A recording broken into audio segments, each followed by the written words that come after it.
What's going on, guys? Welcome back to the channel.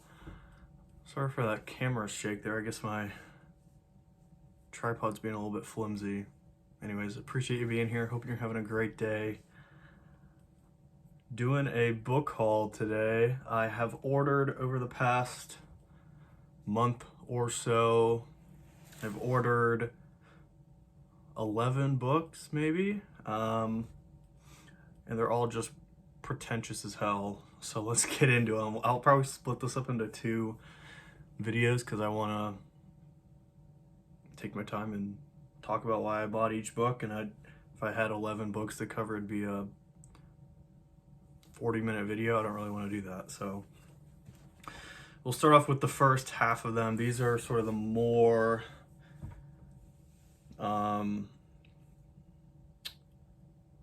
let's just say it is generally thought the people that read these don't enjoy them and they're just virtue signaling. But I have reasons for why I would like to read them. Mainly, well, we'll get into those as we come along. But before we get into it, appreciate you being here. Consider subscribing if you aren't subscribed already. Give it a like if you like it and things of that nature. I don't know what my hair is doing. I guess I'm in a quarter life crisis with my hair. I usually have it super short.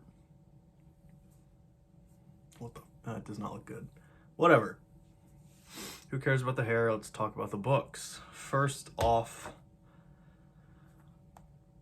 got a small one here, like a mass market paperback size version of this book, which I've never seen before. This is Dubliners by James Joyce. This is going to be the first work I read of him. I'm going to read sort of in the main prescribed order. Sorry, if I keep looking this way, I'm on my work lunch break. Working from home, I got about 10 minutes left in it, and I'm making sure my next meeting hasn't started yet. So we got to rapid fire through this, guys. I got 10 minutes to make a book haul. Anyways, Dubliners by James Joyce. I've heard this just paints a beautiful landscape of Dublin. He sort of is a good introduction to his work.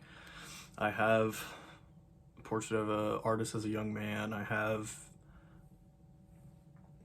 whatever it's called, Ulysses. And I think there, and I may have Finnegan's Wake.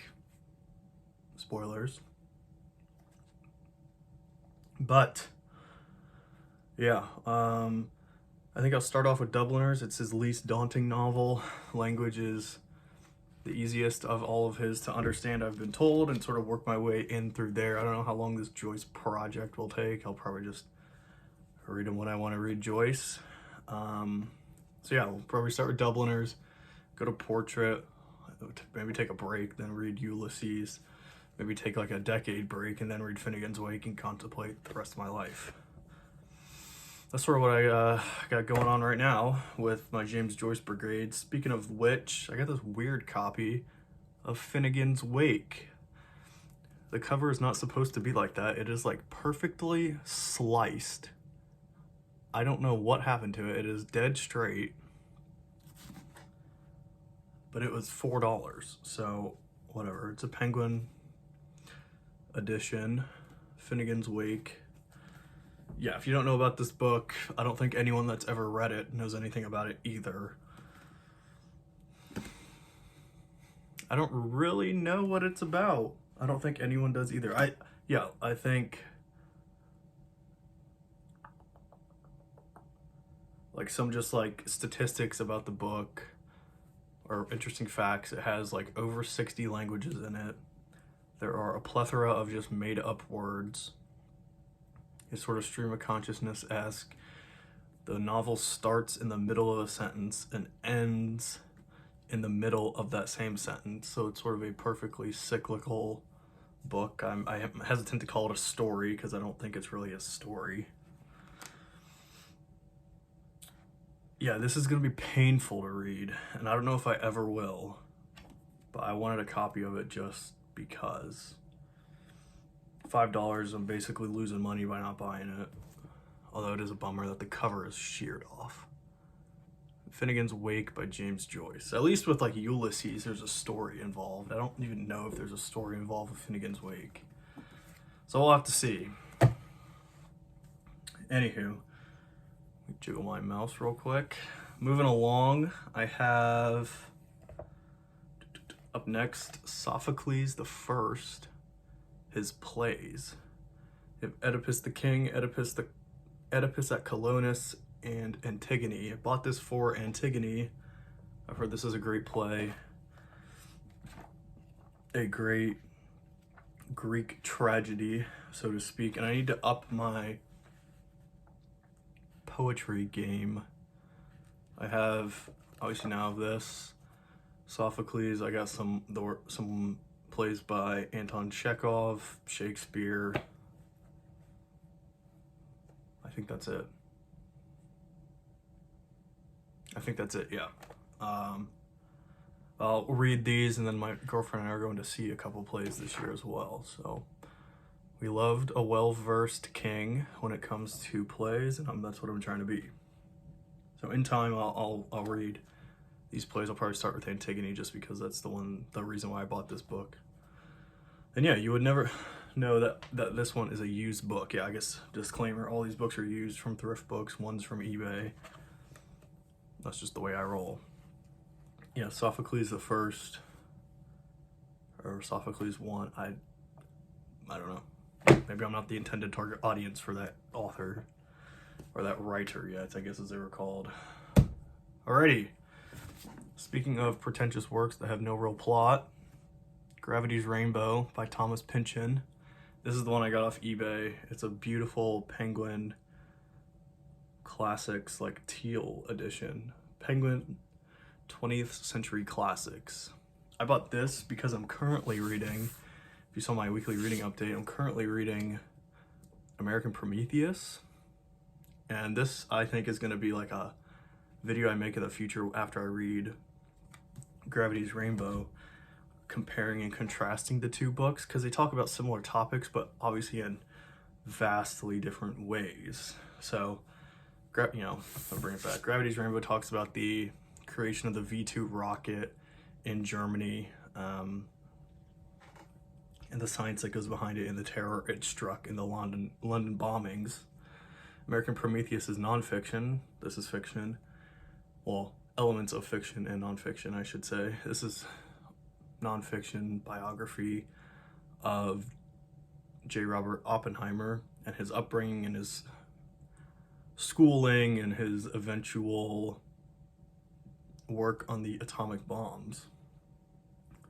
So yeah, it will be interesting to see how these two differ, talking about similar things during similar times, but in wildly different ways. I guess it tells, like, here's like a German perspective, here's an American's perspective. This one's fiction, this one's nonfiction. This one's a bit more ambiguous to read. This one's pretty straightforward. We'll see. I'll make a video comparing and contrasting them. But yeah, Gravity's Rainbow sort of talks about V2 rocket creation in Germany through the lens of like this fictional character living through the British, like the London bombings, essentially. This one has some flowery language as well, in the sense that it's sort of a nuisance to understand at times, I've heard. But let's just say Gravity's Rainbow and Finnegan's Wake are probably widely renowned as the two hardest works of fiction probably ever written.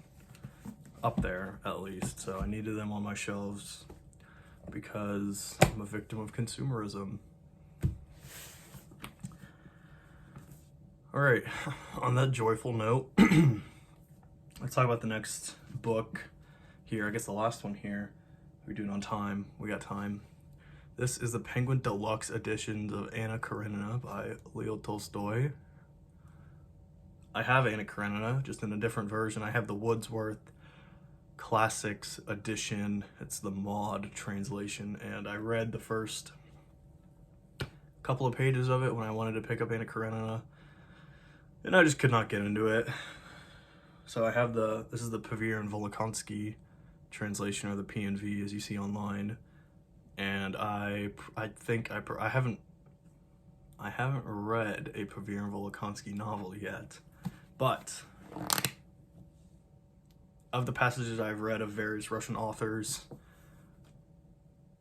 they seem to be the most straightforward, and they also keep the same voice that the author intended. So Dostoevsky's gonna sound like Dostoevsky, Tolstoy's gonna sound like Tolstoy, Bulgakov is gonna sound like Bulgakov, so on and so forth. And yeah, and so it's just also bigger. The book is huge. The Wordsworth classic book I had was like this big, like a mass market paperback of Anna Karenina. I'm like, I am not reading that. And yeah, this will just be a good addition. It's the same edition I have of War and Peace, of Les Mis, of The Master and Margarita, so it'll be good to have this edition of Anna Karenina. So yeah, that was the book haul here. Let's get a quick thumbnail. Can't show the spines for whatever reason. Video gets more views, sure.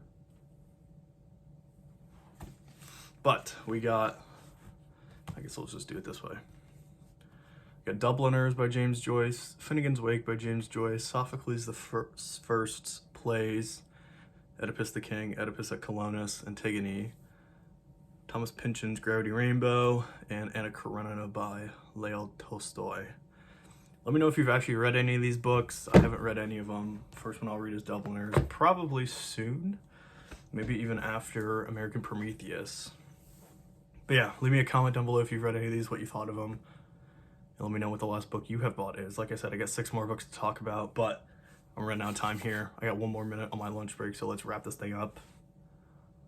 Consider subscribing if you aren't subscribed. Leave a like if you liked it already. Yada, yada, yada, yada. Appreciate you being here. And we'll catch you in the next one. Thanks for hanging out, guys.